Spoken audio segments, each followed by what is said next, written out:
analyzed. There is a situation of restricted funding, but which will be solved, I'm sure, very, very soon because of the new leadership, and we need to support it as well.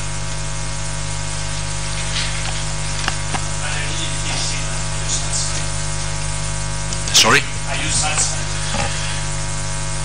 Well, I'm sure I will be satisfied. We have to wait for the outcome of the report. Obviously, you know, you cannot make somebody new guilty for things that happened before he arrived. And when I speak with the president of the federation, when I speak with the prime minister, when I speak with the sports minister, I have a good feeling. I have a good feeling, and I feel that there is really a will to do the things in the right way. And if there is a will to do the things in the right way, there is no reason to be afraid of controls by FIFA or whoever else, or by the police or government. Nitaelezea kwa kifupi. Sorry for having been. Asante. Nitaelezea kwa kifupi. Sale uliuliza maswali mawili kuhusu restriction ya wachezaji kucheza Ulaya, haswa England, ligi ya England, na pia matumizi ya fedha za FIFA, na kama rais ameridhika na anaridhika na matumizi. Nitaanza na la pili. Rais ameelezea kwa kirefu kwamba fedha ambazo FIFA inatoa kusapoti maendeleo ya mpira wa miguu ni dola milioni 1,250,000. Ni fedha ambazo zinatoka kwa shirikisho, na hizo fedha zikitolewa huwa zinatolewa kwa malengo maalum ambayo shirikisho linakuwa limeainisha kwa FIFA, na wao kama mfadhili anayetufadhili kwa hicho kiasi huwa anatuma mkaguzi kukagua nini kimefanyika, na je kimefanyika kwa kadri ambavyo ilipangwa matumizi. Na pia ameelezea kwamba kutokana na matatizo yaliyokuwa nyuma tulikuwa tuna mkwamo kidogo wa kupata hizo fedha, lakini kwa sasa ameona uongozi uliopo una mawazo chanya, uongozi wa shirikisho, na pia amezungumza na waziri wa michezo, na amezungumza na waziri mkuu, nao na mawazo chanya. Kwa hiyo na wao pia kama FIFA wana mawazo hayo, wanaona kuna njia sahihi na wako tayari kutusaidia tena. Kuhusu uhamisho wa wachezaji, amezungumzia kwamba ni Uingereza tu ambayo ina hiyo restriction, na yeye ameona kuna mchezaji mmoja wa Tanzania ambaye anacheza Genk, Mbwana Samata, na matumaini yake ni kwamba mpira matumaini yake mpira ukiendelezwa, federation shirikisho likiendeleza, basi itaweza kuzalisha wachezaji wengi zaidi. Asante. And you know, I would not be here if I was not confident. Yes. Yeah.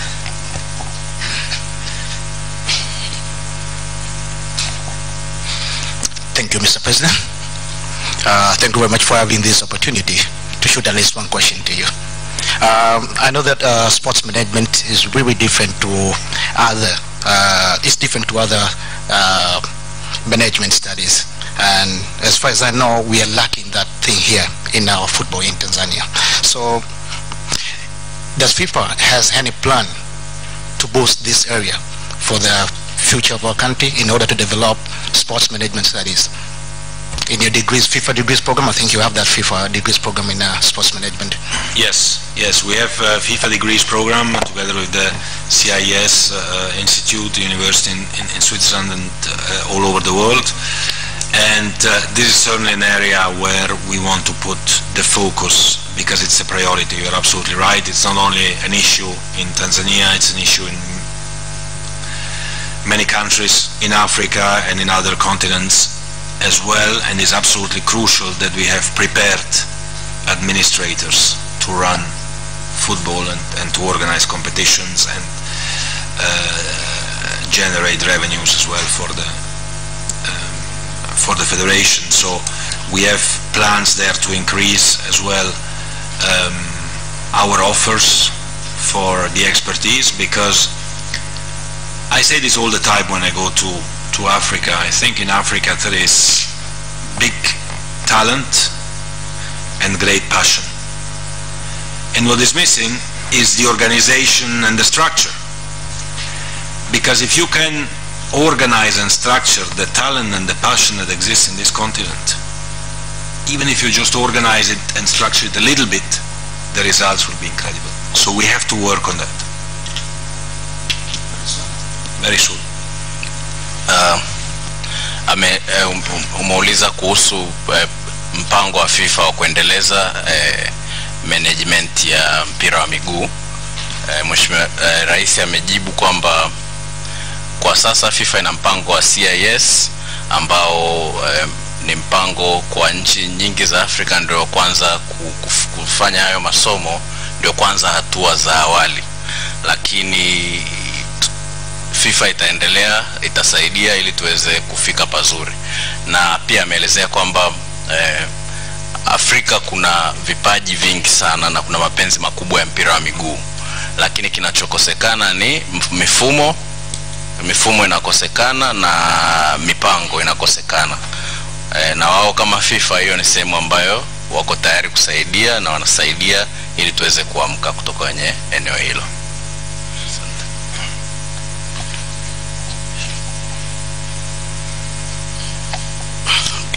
Good evening. I'm called Nasongelia Kilinga, sports editor from Daily News. I know the major focus of this summit here in Dar es Salaam was on youth development and women football.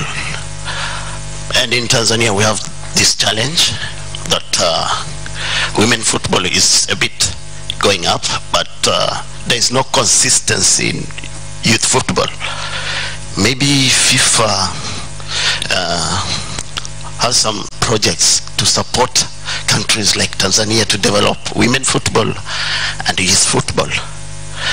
And another question is, you came here, I know you had your notion about Tanzania, the football standard of Tanzania, what you've come to learn here on the ground. What is your notion now after coming to Dar es Salaam? Maybe you have got another notion about Tanzania. Yes,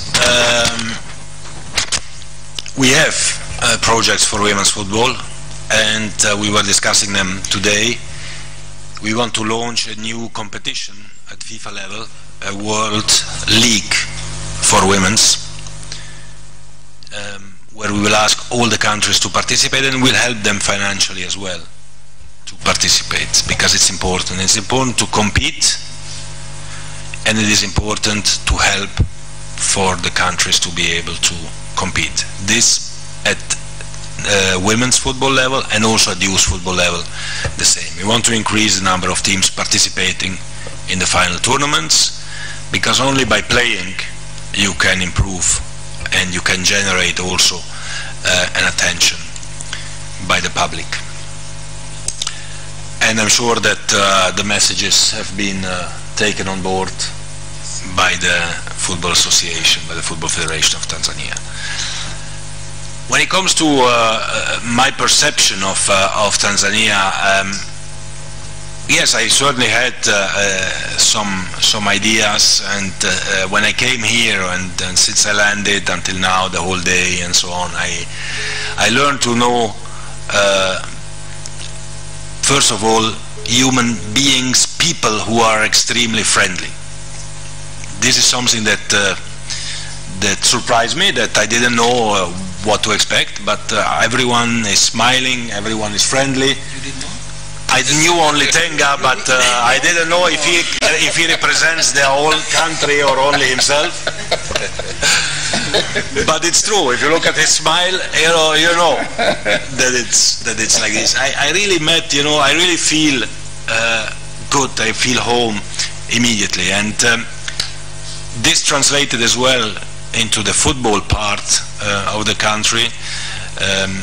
Makes me also be very, very confident about the future of football. When I see the engagement of the federation, when I see the passion of the Prime Minister, who is a coach, a football coach, there is all the ingredients are there for this country to become a powerhouse of African football with 50 million plus people, certainly. Thank you. Asante. Mmezungumzia kuhusu maswali mawili uliomuuliza kuhusu mpira wa wanawake na pia mpira wa vijana na jinsi nini alichotegemea kabla hajafika na hali aliyoikuta.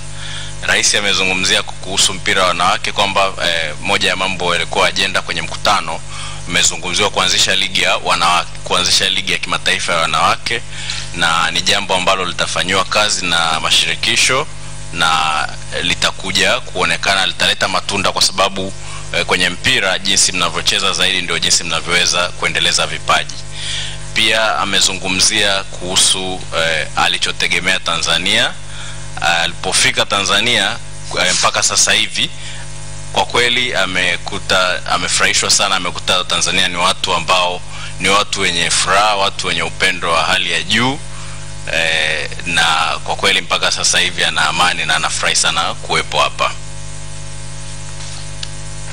And you know, to see live Masai and Kilimanjaro and all these things that we were hearing since we were kids is something special. Beautiful nature. Well, now I know the way, so you know. I'm thinking about it. I thought one of you invite him to Tanzania.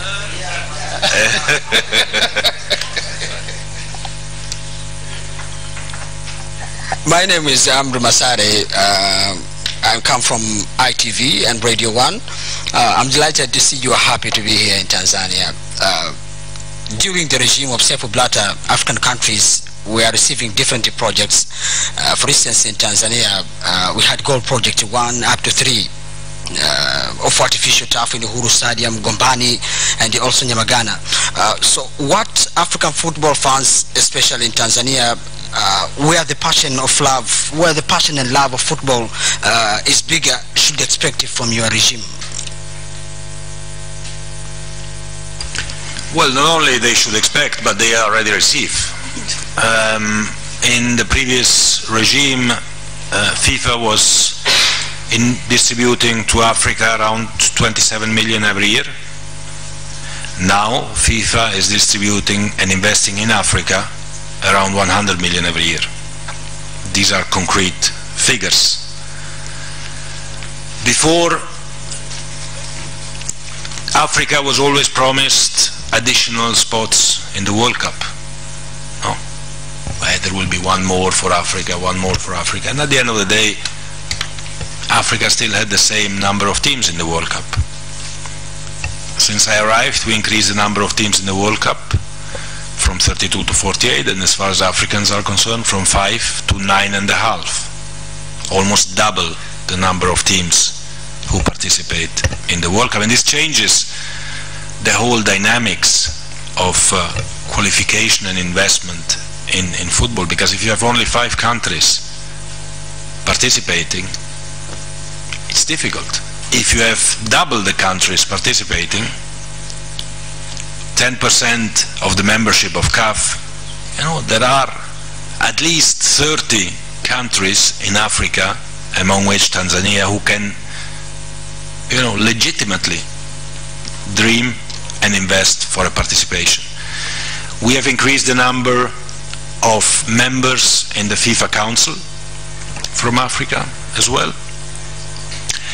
We have been going around and organizing, for example, summits in Africa as well. This was not the case before, so, you know, I don't promise anything, I just do the things. Asante. Mwandishi ameuliza kuhusu FIFA siku za nyuma ilikuwa inatoa msaada kwenye mambo mbalimbali ya kimchezo, ikiwemo viwanja vya kuchezea mpira, lakini angependa kujua kwa sasa FIFA inasaidia nini katika kukuza mpira wa miguu, ambapo Rais amejibu kwa kirefu, ameelezea kabla Afrika ilikuwa inapata dola milioni 27 kutoka FIFA, lakini sasa hivi Afrika inapata dola milioni 100 kutoka Afrika, ambalo ni ongezeko kubwa sana. Pia katika kipindi chake Afrika ilikuwa siku za nyuma inaahidiwa kwamba itaongezewa timu kwenye kombe la dunia, lakini ahadi ilikuwa haitekelezwi. Lakini katika kipindi chake amehakikisha ahadi imetekelezwa, na Afrika ina timu nafasi kutoka timu 5 kwenye kombe la dunia mpaka zaidi ya timu 9. Hilo ni ongezeko kubwa na kilikuwa kilio kikubwa cha Afrika wengi. Na anasema yeye kama rais, yeye sio rais wa ahadi, yeye sio rais wa kuahidi, yeye ni rais wa kutenda. Kwa hiyo kwa hayo aliyofanya tunaona na ataendelea kutenda mengi kwa Afrika. Pia ameelezea kabla ya hapo, siku za nyuma, summit kama hii iliyofanyika zilikuwa zifanyiki Afrika, zilikuwa zinafanyika tu kule, zinafanyika Zurich. Lakini sasa hivi katika uongozi wake summit zimefanyika zaidi ya 2 Afrika na bado zinaendelea. Kwa hiyo huu ni uongozi ambao unatenda na una mawazo mazuri kwa ajili ya kuendeleza mpira Afrika. Tutachukua swali moja la mwisho kwa rais. And that's just the beginning.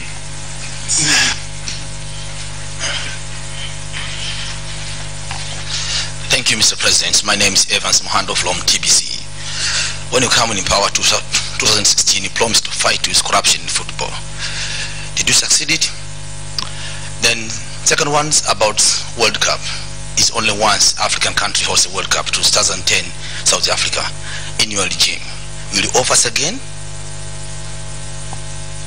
Well, on the second question, to start with, previously at least the FIFA president could vote for, because it was the executive committee was voting for the host of the World Cup. With the new rules, the FIFA president doesn't even vote anymore because it's the members who vote. So this gentleman here on my left, he will vote, and they will decide where the World Cup will take place. My job will be to make sure that the bidding process is fair and transparent and correct, and we don't face issues as were faced several times previously in the past. When it comes to whether an African country can host the World Cup, well, one African country is bidding for the World Cup 2026. It will be the first World Cup with 48 teams, so we will see what the bidding process ends up with. The first question was about corruption. Yes. Well, what I can certainly say is that we were and we are very successful when it comes to fight, or when it comes to bring transparency into the finances of FIFA. Today FIFA is a transparent organization. Today FIFA is publishing all the figures, everything. Everyone knows where the money is coming from and where the money is going. And I want to focus on this. I want to focus on the future. I want to focus on being accountable for what FIFA is doing with the money of FIFA. We have increased the investments we make in football development with the forward program from 400 million before to 1.4 billion now, with the same income. This means that before, this 1 billion that we put into football development was spent as well, but was just not very, very clear where it was spent. Now it's open, it's clear, it's transparent, it is transparent, everyone knows where the money is going, and I'm very proud of this achievement, because I think that if we as FIFA set the example on the transparency of the money flows, that many others will follow as well. And as I said several times as well already, and I can repeat it here, if somebody in football still thinks that he can abuse of the system and illegitimately or illegally enrich himself with money that belongs to football, then we will certainly have a zero tolerance policy, and this person has nothing to do in football. Asante sana. Rais ameulizwa swali na mwandishi kwamba kombe la dunia limefanyika Afrika mara moja tu, na je, kuna mipango gani ya kombe la dunia kufanyika Afrika kwa mara nyingine? Na swali la pili kuhusu rushwa katika mpira wa miguu. Rais amejibu kwamba kwanza kuhusu kombe la dunia, FIFA kwanza kazi yake kubwa ni kuhakikisha kwamba zoezi la kupata timu linafanyika kwa haki, kwa kufuata usawa na taratibu ambazo wameziweka. Kisha wanapata nchi ambayo itakuwa mwenyeji. Na pili ameelezea kwamba mwaka 2026 kombe la dunia kuna nchi moja ya Afrika tayari imeomba kuandaa. Kwa hiyo hawezi kujua ni nchi ipi itashinda kuandaa, lakini kutoka Afrika tayari kuna nchi moja imeomba kuandaa kombe la dunia. Swali la pili kuhusu rushwa, Rais ameelezea kwa kirefu, amerudia maelezo yake ambayo alieleza mwanzo kwamba anahakikisha kwamba fedha ya mpira wa miguu haitatumika vibaya popote, na yeyote atakayetumia fedha ya mpira wa miguu vibaya basi atatafutwa na atashughulikiwa kulingana na sheria. Kwa hiyo yeye kama rais anahakikisha fedha ya mpira wa miguu haitumiki vibaya. Na pia ameelezea kwamba FIFA imekuwa na mpango wake wa forward program, ambapo kabla ilikuwa inatoa dola milioni 400, lakini sasa inatoa dola milioni 1.4, ongezeko la dola bilioni 1.4, ongezeko la dola bilioni 1, na inahakikisha hizo fedha zinafikia walengwa na zinafanya kazi ya maendeleo ya mpira wa miguu. Tutachukua swali moja la mwisho. Okay. My name is Fred Majaliwa from Uhuru newspaper. Uhuru newspaper is the oldest newspaper in this country. It began its operation in 1961. My question is, Mr. President, the FIFA Executive Football Summit is held in Tanzania. I want to know what the legacy or annual things. I mean, what is the legacy you leave in this country after this summit? Legacy, yeah. Well, this you have to ask it to these gentlemen here on my left and on my right, I think, rather than to me. But what I can say certainly is that we were very happy to come. Is that we have on our side learned a lot. I'm sure that the TFF has learned a lot as well on how to organize these kind of top level events. But also when it comes to the content of the discussions today about development, about youth football, about women's football, about infrastructure, there is a lot of input that the TFF can use and for their future development, and a lot of connections and networks which have been created with FIFA on one side, but also between the member associations on the other side. So I think this is the real legacy of a summit like this, that you discuss, you learn from each other, and this helps you to build the future. Tarajia mwandishi ameuliza swali, kitu gani ambacho rais wa FIFA anatuachia baada ya summit kufanyika Tanzania, ambapo tumeona rais amejibu kwamba kikubwa ambacho kinabaki baada ya mkutano ni kwamba kwanza kama shirikisho la mpira wa miguu Tanzania tumejifunza mambo mengi sana kuhusu kuandaa kikao cha hali ya juu kama hiki na kukifanya kwa mafanikio. Hilo ni moja, lakini lingine ambalo ametuachia ni kwamba namna gani ya kwenda kufanya mahusiano na vyama mbalimbali ambavyo vimeshiriki kwenye mkutano, vilikuwepo kwenye mkutano, na pia maafisa wa juu wa FIFA. Tumepata connection nyingi na namna gani wanafanya mambo, na ni nafasi yetu kama shirikisho kuchukua hayo na kuyafanyia kazi na kupambana kuweza kuendeleza mpira wetu kwa kutumia hizo connection au mawasiliano tuliyopata ya mashirikisho mengine pia. Asante. Sorry? I'm always taking advice, especially if it's for free. It's for free. again, thanks for coming. And as a journalist with my colleagues, we can see how we fight against corruption, same as Mr. Karia. And the media has been supporting him to make sure things are well. And good. You can hear about the corruption, I believe, from the media, that there is something wrong going like this and like that. So I never hear FIFA what's programming for helping African journalists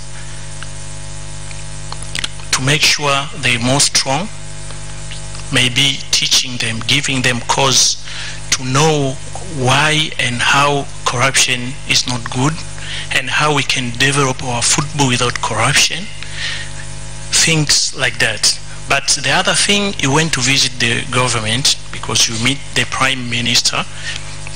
From my view, that the government supposed to help TFF to help football, because we are asking FIFA to bring here something for us, but it's possible the government can help FIFA too, to make sure the football is strong, because the advantage of football everyone knows. So because we were here, maybe you didn't go this chance, but I'm advising you, when you go back, you can write a letter telling them to help. Thank you. Believe me, I told them straight, face to face, that they should help football, and I got some assurances from the Prime Minister that they will now invest as well into football, because they feel much more comfortable now with the current football leadership in Tanzania. So there will be investments in the schools and in the different regions in terms of football, and I think if we can combine forces, the results will be much more impactful, and we should work together with the TFF and with the government to make sure that we have an impact on football. And thanks as well for the advice on the media and the journalists. I had not thought about that, I have to admit, but it's actually a very good idea, and I will speak to our media department to set up something like this, because it's actually a very good point. Very good point. Thank you. Asante sana. Thank you very much. Thank you. Asante, naomba tu. Yeah. Tunafunga.